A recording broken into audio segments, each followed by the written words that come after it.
중국의 정찰 풍선 문제로 방중 계획을 전격 연기한 블링컨 미 국무장관이 워싱턴에서 박진 외교장관과 회담을 가졌습니다.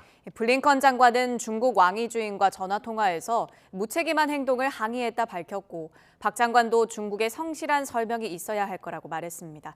워싱턴 연결해 보겠습니다. 권준기 특파원. 네, 워싱턴입니다. 네, 한미 외교장관 회담 결과를 발표하는 기자회견에서도 중국 정찰 풍선 문제가 거론됐다고요? 그렇습니다. 토니 블링컨 미 국무장관은 워싱턴 미 국무부에서 가진 한미 외교장관 회담 결과를 발표하기에 앞서 중국 정찰 풍선의 미 영공 침범 문제에 대해 먼저 언급했습니다. 블링컨 장관은 중국 왕이 공산당 중앙외사판공실 주인과 전화통화를 했다며 정찰 풍선을 보낸 건 무책임한 행동이라고 항의했다고 밝혔습니다. 그러면서 미국의 주권과 국제법을 명백히 위반한 행동으로 결코 용납될 수 없다고 말했다고 전했습니다. 특히 자신의 중국 방문 직전에 이 같은 무책임한 행동으로 그동안 미중 두 나라가 준비한 논의에도 해로운 영향을 미칠 수밖에 없다고 강조했습니다. 박진 장관도 관련 질문을 받고 블링컨 장관으로부터 정찰 풍선과 관련해 상세한 설명을 들었다고 말했습니다.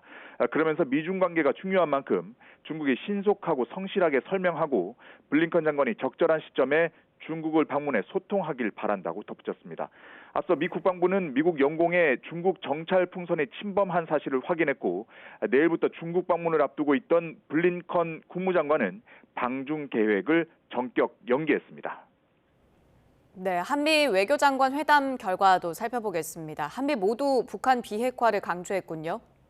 그렇습니다. 블링컨 미 국무장관은 한국을 방어하겠다는 미국의 약속은 철통 같다는 점을 재확인했습니다.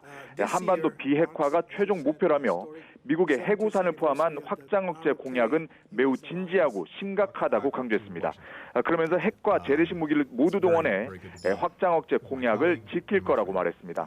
박진 외교장관도 비핵화 없는 평화는 가짜 평화라고 말하면서 한반도 비핵화에 대한 흔들림 없는 의지를 강조했습니다.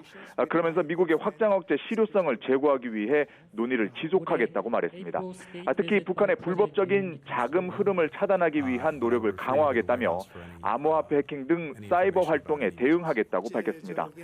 질의응답에서는 윤석열 대통령의 미국 방문 계획과 관련한 질문도 나왔는데, 블링컨 장관은 바이든 대통령이 윤석열 대통령과의 파트너십을 매우 중요하게 생각하고 있지만 방미 일정과 관련해서는 백악관에 확인할 것을 요청했습니다. 지금까지 워싱턴에서 YTN 권윤기입니다.